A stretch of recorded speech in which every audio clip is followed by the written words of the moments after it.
Welcome to Politics After Dark. I am your host, Rachel Mills, and I have with me the lovely Austin Petersen. Hello, Rachel. Hi, good to have you with me tonight, Austin. I'm so excited. I don't think I have ever had, I've never had a presidential candidate on my show before. This is the first for Politics After Dark. So, welcome, welcome. Da, da, da, da, da, da, da, da. That's great. So let's see. I'm gonna head over to the chat room and see who we've got. There's a chat room. Yes, I'm going to give you the link if you can pop yourself over to our. We've got a private. We've got a private chat room, just you and me. I'm going to put the link there so you can go there. Okay. And you see it, and then you can see the chat room as well, and you can see what questions people are sending in. We've got a few people watching, but just so you know, Austin, this does archive to YouTube, so this will be available for people who are not able to watch it live, so we can pass that around as well. So first things first, we have our priorities here at Liberty After Dark. What are you drinking? I am a Kansas City boy, so I'm drinking Kansas City Boulevard unfiltered wheat. Very good. Very good. I am drinking a box wine recommendation from Jeffrey Tucker. It is a black box Pinot Grigio. Jeffrey Tucker recommended it. He said for a cheap wine, it's not bad. I have to disagree. It's pretty dang awful, but I'm drinking it because I got a whole box and it can't go to waste. But I am drinking it out of my cool new Linville Falls Winery glass, which I got this past weekend. I get to go back there in a couple weeks. My folks are from up there, and I get to stomp grapes at the winery. I just found out that that's going to be going on when I go back. Yeah, I can feel an I Love Lucy moment coming on. I've got an outfit picked out. It's going to be one of my epic. favorite YouTube clips is this woman who's on a live news recording, and she's stomping grapes, and she falls out, and she's like, oh, no, stop. It's just Schadenfreude, but it's funny. Schadenfreude, that's like my favorite word. Schadenfreude, yeah, super. Okay, so now that we've got that out of the way, Austin Petersen, you are running for president. You are running for the Libertarian Party nomination. You announced just a few days ago, didn't you? Yeah, about 4 or 5 days ago, I announced that I would be seeking the nomination for President of the United States on the Libertarian Party ticket, which I never thought I would ever say in my life. Maybe when I was in grade school, and I do remember being a kid and, learning history, maybe, 5th grade, and I'm going to run for president one day. And of course. Every kid is, right? Yeah, of course. Now it is a reality. I have begun the process of putting together a presidential campaign committee that I will then use to file with the FEC. And I will be constitutionally eligible to seek the nomination for the Libertarian Party. So when I took a look at the field, I decided, why not? Everybody else is, right? Yeah, it wasn't really an afterthought. It was sort of a build-up over weeks and weeks, months and months of agony that I felt about the political process. I've been years of agony in the political process, but the current debate is being commanded by the Confederacy of Dunces. The political debate is being commanded by people like Bernie Sanders and Donald Trump and Hillary Clinton.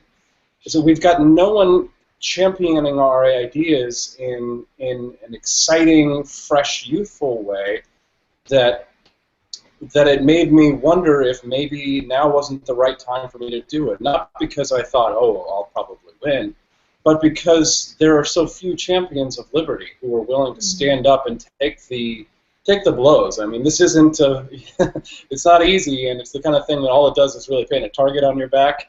But I've always been willing to put myself in danger if I thought that it would advance our common cause.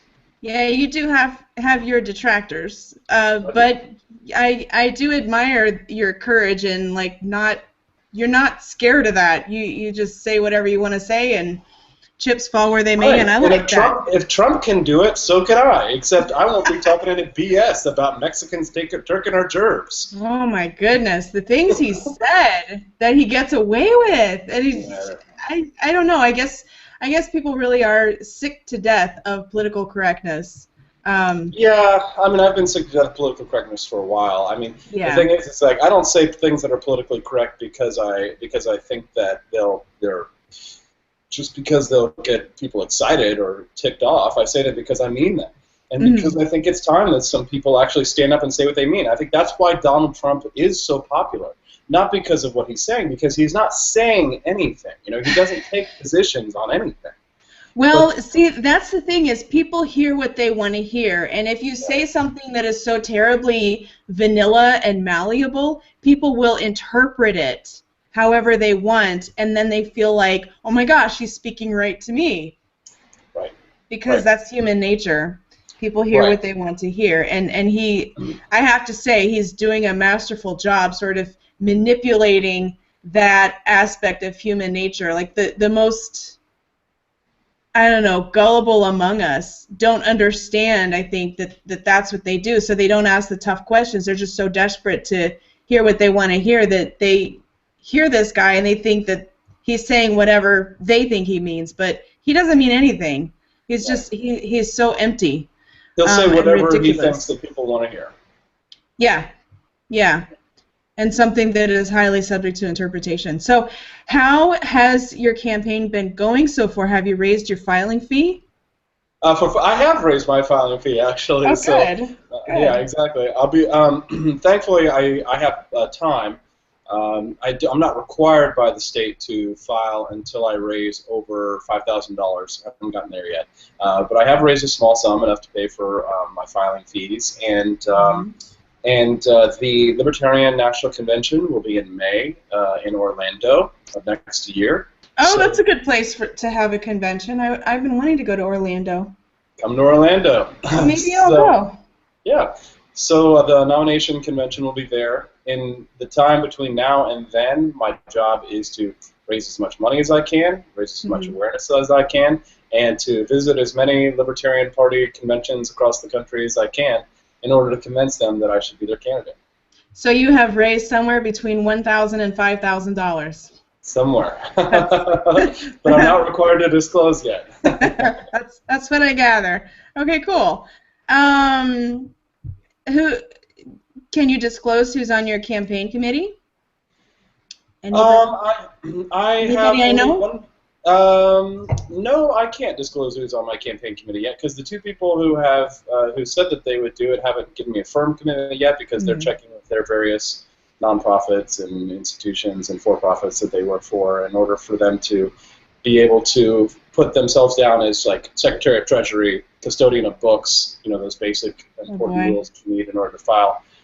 They still have to give me the okay. But again, I have time, and I'll get that campaign committee together, and as soon as I do, and I've got the right people on my team, I'll file with the FEC, and you'll see my name come up on the reports, and I'll give it my best.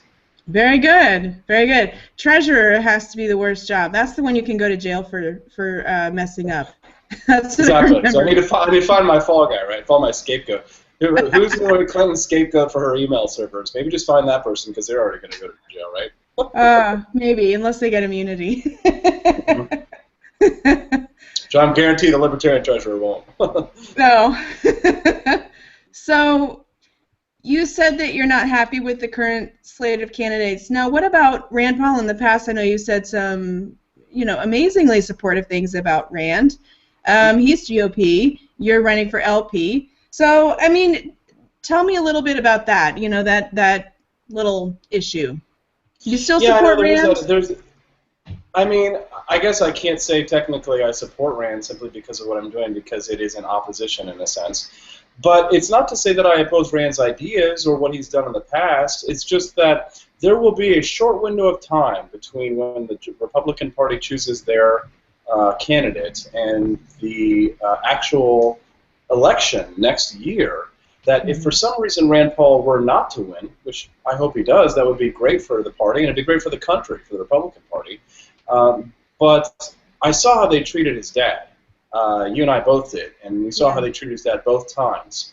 And I'm afraid that they would do the same thing to Rand, and that we would have no one to carry the torch of our ideas for that six to 8 month period, whatever it would be, that there would be no one who would be able to carry our torch, our ideas. Now, here's the thing. You're saying, oh, well, you don't think he can win? You don't think he can win? Well, I think he could, but of course, his chances are small, perhaps larger than mine. But here's the thing. He politicked himself a backup plan in Kentucky so that he could run for Senate at the same time, which means he thinks there's a chance that he can't win. And if that's the case, well, then America needs a backup plan too. And if, I'll be there for you, baby, when he's not there. Somebody's got to have to be there and stand up and defend our principles and our ideas in that short time frame. And then when it's all over and the dust has cleared and they've shoved my face into the dirt right after I've spit in their eye, maybe I'll rise from the ashes after this election is over and I'll be in a better place. Who knows? Yeah, I mean, there's more that you can glean out of a strong campaign other than just winning. There's more. Yeah, Ron Paul lit a revolution. He cured my apathy. Yeah, and got me involved. So, yeah, he woke me back up. I had given up. Yeah. But yeah, so that's great. I wish I was as cool as Ron Paul. I wish I was as cool as Rand Paul. I wish I could be, that kind of a leader and liberty champion. Unfortunately, Leif Beaverson is what I'm what I'm going to be. And I can only be exactly what I am and not apologize for it. Just do my best and try and spread our ideas. And I've put together a nice little platform. It's a basic platform, a beginning platform. And I plan on presenting real substantive ideas to the American people, something for the media to grab and to talk to. And, maybe those Democrats and Republicans will have to shift their positions. Maybe they'll have to take on some of my platform planks if they feel like I'm stealing into their vote. So you never know what you can do sometimes when you play. You can play sheepdog to some of these Republicans and Democrats. A third-party campaign can do wonders in changing the attitudes and tones of some of the major party candidates. It's a hard job. It's a hard job to herd all these cats that we've got going on here. And I mean, I saw a meme. I'm sure you saw it too, going around that moment when Rand Paul realized that his father turned all of his would-be supporters into anarchists. And yeah. I mean that's the danger, is that all of these people have thought about politics and they've woken up, but then they've come to the sort of almost inevitable conclusion that all hope is lost and there's no point in any of it, and I never felt that way. I think I've got some chemical. A lot of people come to that conclusion, though. A lot of people.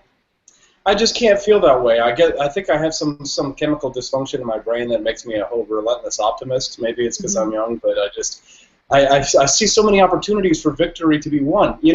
Everything that I've done for the Liberty movement in the last 9 years since I've been politically active has been about finding those battles that can be won, implementing the strategy that I learned by reading Sun Tzu, The Art of War, and Saul I love that, yeah. Rules for Radicals, Saul Alinsky. So George Washington, this is what I'm actually going to give my speech. This is a little preview for my speech at Liberty Fest in October next month. But George Washington, Bruce Lee, Quintus Fabius Maximus, the Roman emperor, and Saul Alinsky all had one thing in common. They call it the Fabian strategy. And George Washington, in order to win the Revolutionary War, could never fight the British in pitched battle head on. He knew he could never win the war that way. So he fought battles in areas where he could win. He fought those sort of, it wasn't mercenary style, but it was, there were some mercenaries style actions during the war. But he fought the battles that he could win, and then he would pull back whenever he couldn't win a fight. He wouldn't fight an enemy when he knew he couldn't win. Yeah. And so my strategy over the last 9 years has been that, Rachel, find the battles I could win. The Judge, Freedom Watch. I knew that was a battle that was possible, that it was attainable, that we couldn't get Ron Paul elected. Yeah, and we couldn't get Ron Paul elected, maybe, but we could sure as hell give the establishment the best fight we could by getting the Judge on air, so that when the Tea Party tidal wave came in and the candidates all won, we would get some libertarians in along with those sort of Tea Party populists as well. And we did. Thomas Massie, Justin Amash, Rand Paul. Libertarians won that battle, and Freedom Watch was there, the Judge was there, and I was there behind the scenes. And he had a good long run. I know a lot of people Yeah. were devastated when he was canceled, but, you know, every show gets canceled eventually. He had a really He lasted good longer than Elliot Spitzer. Yeah, lasted longer than a lot of people. So, now I want to go back like to a question I had for later, but since we're talking about your tenure at Fox News, I wanted to ask you. I know that you worked in the same building as Megyn Kelly, and you ran into her a few times. I want to ask you, how do you think she's handling the whole Trump, the little cat fight they've got going on? I mean, pretty fantastic. I mean, she's a classy lady. She's a real journalist, and she's pretty objective compared to a lot of those people. So I would say that Megyn Kelly has handled that beautifully. You know, she was refusing to get involved in mudslinging back and forth. But, you know, she could actually do well by taking shots at Trump and by trying to undermine him any way she could.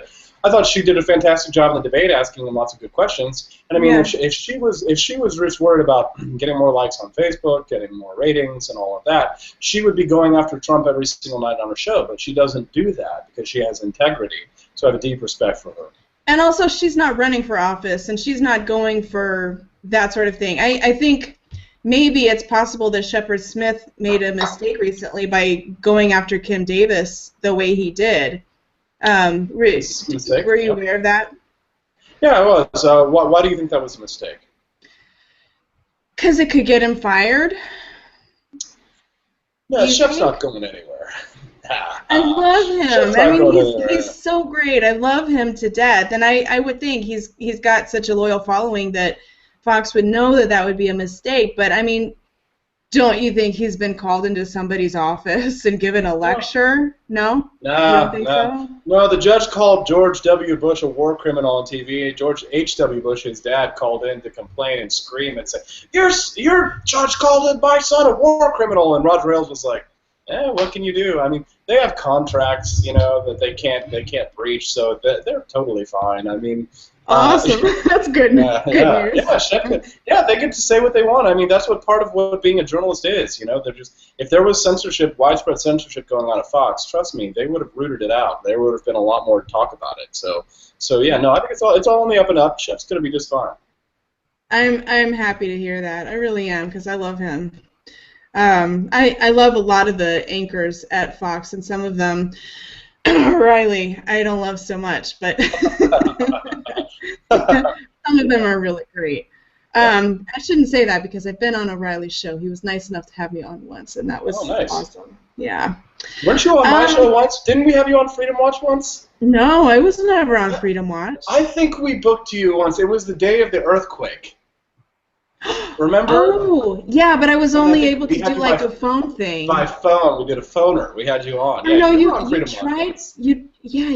Oh, I was on Freedom Watch, wasn't I? Yes, you Just were. by the phone. Oh my goodness. See, now you should have disclosed that before, that you had some benefit from me, so that people don't think you're biased. And so, you know, if you supported me for president, you don't want people to think you're biased. Okay, so let me get back to Gary Johnson. Let's talk about Gary Johnson here for a minute. I think a lot of people in the LP who follow libertarian politics just assume that Gary Johnson is going to be the nominee again. Why aren't you behind him? What's wrong with Gary Johnson? Why are you better? I think that I probably do a better job of speaking to young people and activating and energizing young people. I think Gary's a terrific guy. You know, I did everything I could to help him spread his message in his previous campaign, and I really don't have a lot of bad things to say about Gary Johnson. I think, other than perhaps maybe he's just a little low energy. But that's probably if that's the worst you can say. I mean, he's a bit of an older guy. I'm not even 100% sure that he's going to run. Mm-hmm. So again, if he's not going to run, well, then perhaps, you know, it would be wise of me to do what I'm doing and to try and spread the message this way. And it's already got lots of people excited. I mean, people are, you know, jumping on it. They're like, I want a Freedom Ninja shirt, you know. That'll be fun. I would wear a Freedom Ninja shirt. Absolutely. Absolutely. We're going to have a glasses campaign because, you know, I'm a grassroots guy. I come from the grassroots, you know. I'm not I'm not a former governor, you know, I'm not a former congressman. I don't have any political power other than what the grassroots gives me. So this would be a But real yet, but yet, you have put in your time in D.C., in major media, and in New York City. You sort of know how the media and how politics works. Like you know from an insider's sort of behind-the-scenes perspective, kind of like I do. You know how the game is played, and that's why you're a ninja, is because you know how to play the game. Yes, So, now I know. Yes, I know how our masters rule over us. Yes, yeah. I've spent enough time in New York and D.C. to know how much they look down their noses at us, and to know how much they feel like they. I'm here in Kansas City, Missouri now, flyover country they call it. Flyover country.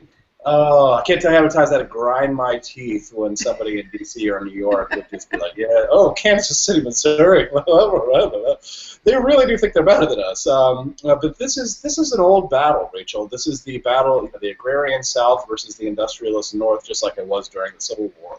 I mean, this is a battle of interests where we, more agrarians, we want more decentralization. It benefits us to be able to make our decisions locally.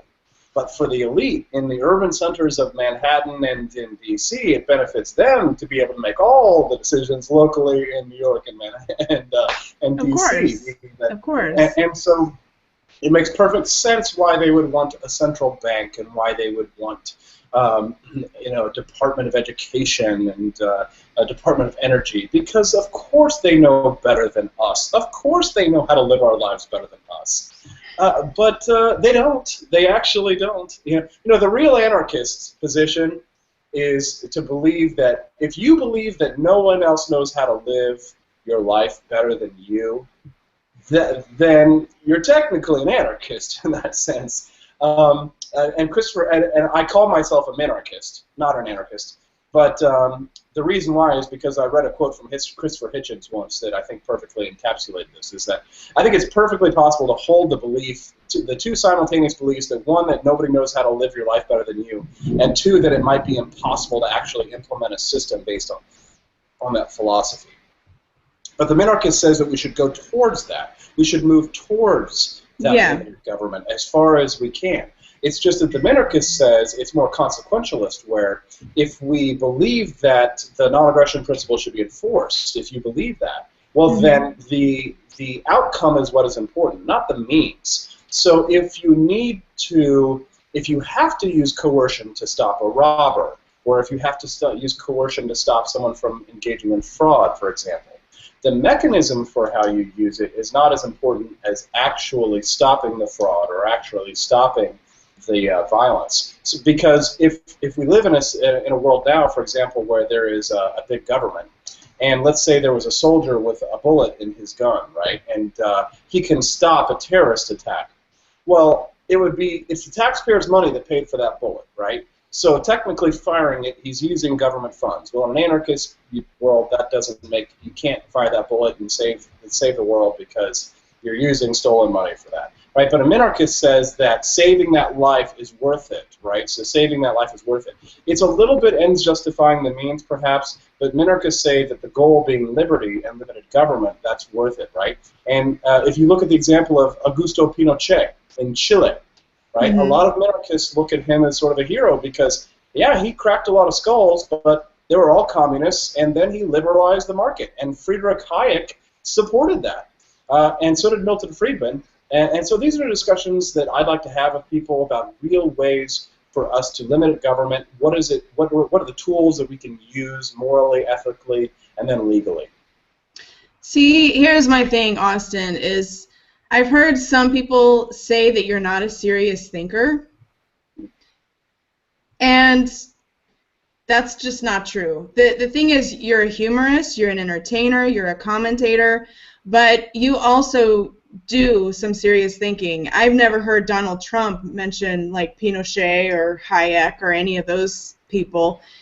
Austin Petersen has done some pretty serious reading. It's just that he also has a sense of humor and a sense of media and a sense of what people pay attention to, which is the crux of getting your message across. My only crime is being funny. My crime is that I make people laugh and entertain them, and I'm willing to talk about Miley Cyrus as much as Friedrich Hayek. Oh, absolutely. I'll post a picture of Selma Hayek with a quote by Friedrich Hayek. I saw that. That was great.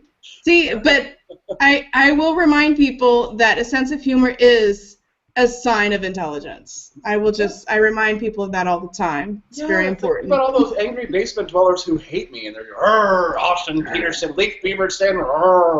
I'm like, are you sure? I don't think they're as smart as they think they are. Let's see. We are actually running out of time. I was feeling like a minute ago like we were just getting started, but here it is, almost 10 o'clock. Let me check the chat room. Guest Jamel in the chat room says, Austin will eat Johnson for lunch. And that was on your podcast. I think somebody else was listening to your podcast, too. It was a great podcast. Yeah, let's promote your podcast here for a second. The Libertarian Republic has a podcast. It is on Stitcher. I am a subscriber. Yeah, Stitcher. You can also find us on iTunes. It's called the Freedom Report. Just a very basic podcast.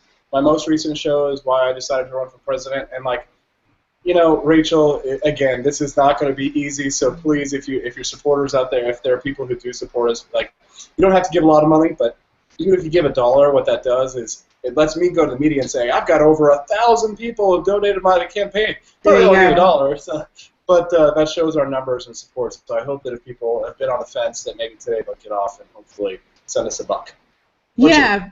Back when I was a YouTube star, back in 2007, I was saying that people need to give money to Ron Paul because money talks. And if a candidate has money, then suddenly they get the media's attention. Yeah. And funny thing, somehow the money bombs happened soon after that.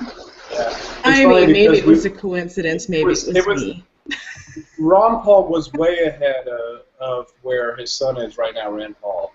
And I can't help but wonder if that wasn't because Ron Paul gave such an inspiring, radical message that activated young people, similar to how Bernie Sanders is doing now. Yeah. I can't help but wonder if I don't get out there out front, Rachel, and start tangling it up and start getting people excited about these ideas, and maybe Rand Paul might go, well, why is Austin getting all these young people? Maybe I need to kind of get out there and start getting a little radical. Who knows? And maybe that might be a good thing. Yeah. Maybe Father really does know best, Rand. Who knows? Maybe. Maybe. I mean, I've had a lot of sympathy for Rand's strategy as I perceive his strategy as sort of taking the ideas and the experience of Rand Paul and sort of maybe tweaking them a little bit to be a little bit more mainstream friendly so that they will get somewhere. But, I mean, it's all a grand experiment, isn't it? Maybe it's just not working. Maybe it's just not, 3%. Maybe it's not working. I hate to say that. I would say time to change strategy. Hillary Clinton got... Ooh, you're having a thunderstorm. How exciting. We're having a thunder and lightning storms and enormous... I'm surprised I still have power, and I'm just glad I do. I'm glad you do, too. Yeah. But I think it's time to change strategy. That would be my opinion. Of course, they're not asking for my advice. He's got kind of a tight circle of people around him. But I hope that they will start to take a look at what works. I mean, the Trump strategy does work, but you have to not be like Donald Trump. You have to be like Donald Trump without being Donald Trump. You have to have some cojones. You got to have some guts. And, if for some reason Rand doesn't make it, I will be your liberty champion because I am absolutely, utterly fearless. I am not afraid of the statists. I have pranked Rick Santorum at Fox. I have pulled so many stunts on the enemies of liberty. So well, cheers to that. Yeah, absolutely. Clink. Cheers. Clink. Clink. But okay. I hope I get this chance, Rachel, just because, people say, oh, Austin, you're just doing this for yourself. This is all about you, your name recognition. And those are good positives. Those are something that I'm going to get out of it. But do you know what happened today? Can I just tell you this little story real quick? Tell me the story. There was this young man who was 20 years old in the private in the U.S. Army.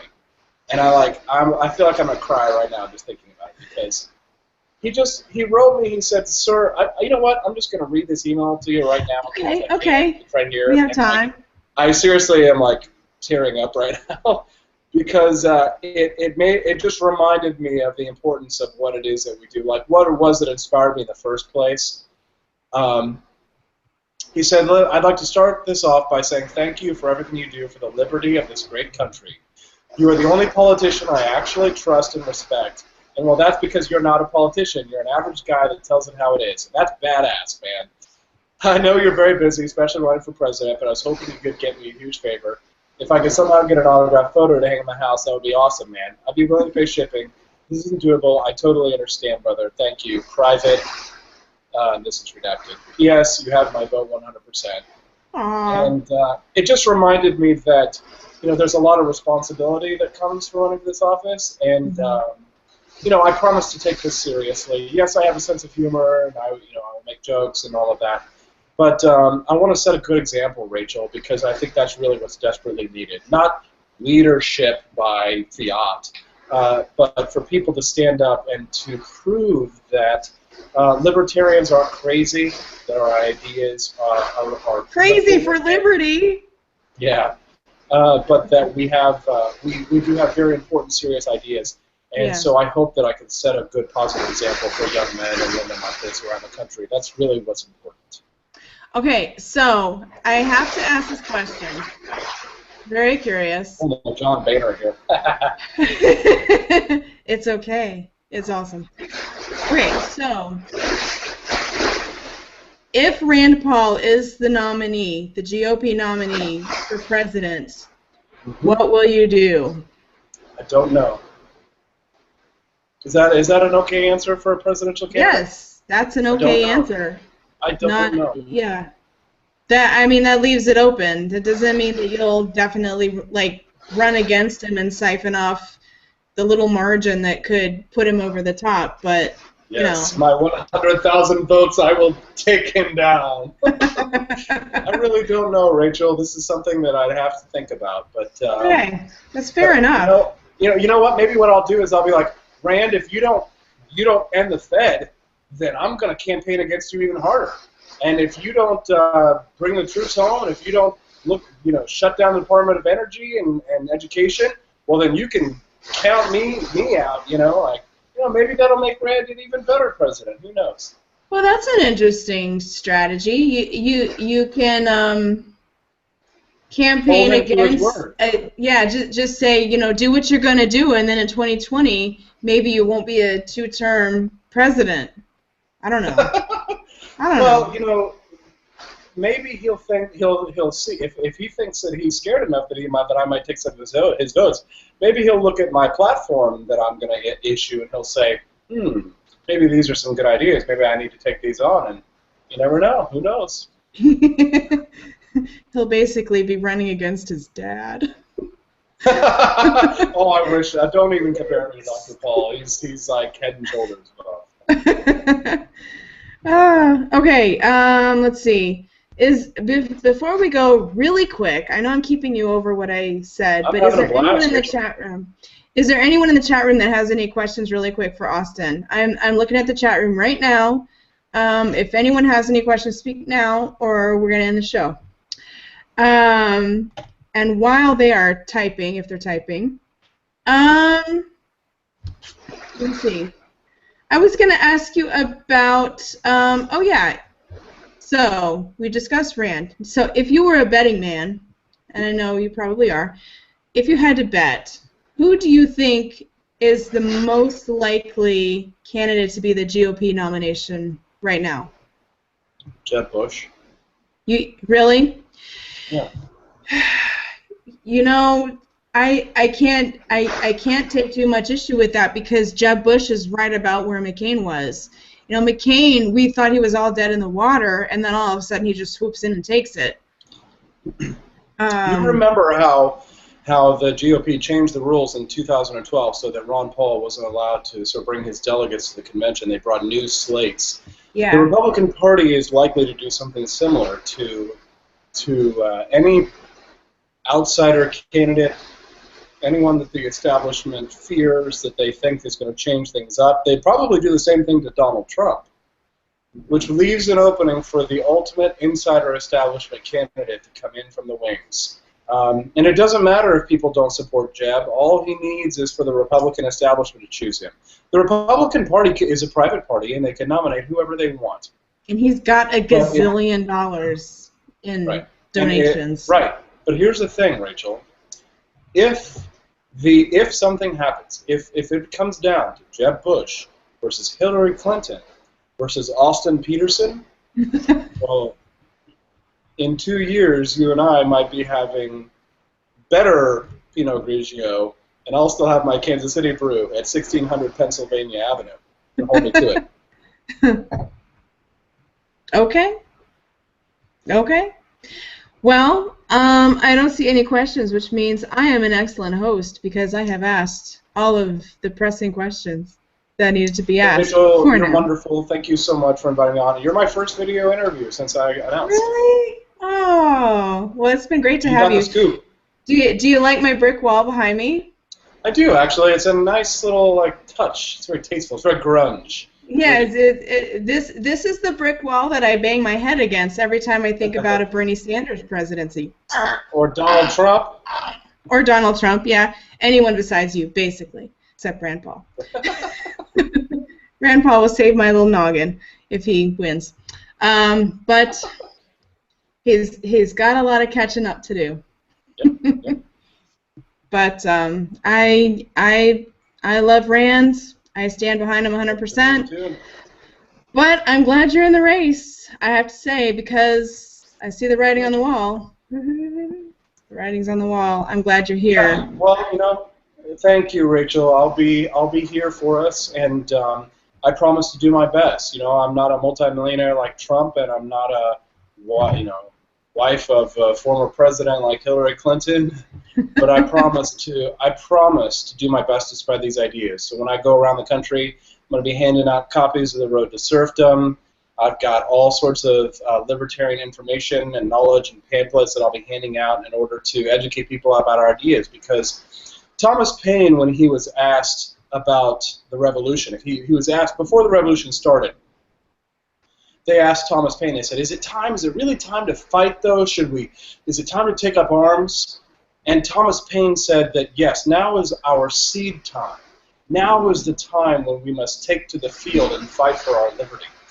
So if I win this nomination, I promise I will plant seeds so that in the future we will have a more free country, and hopefully I can play a small part in that.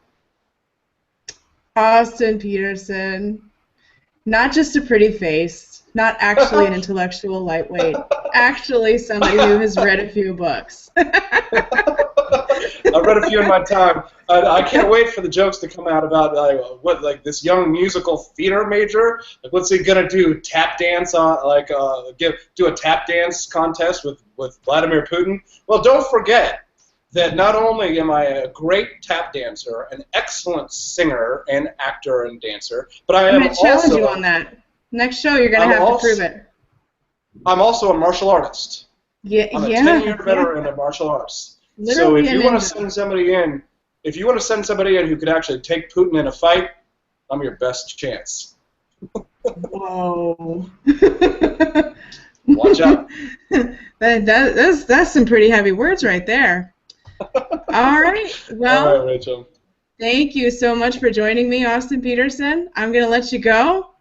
And ciao, everybody on Politics After Dark. Bye.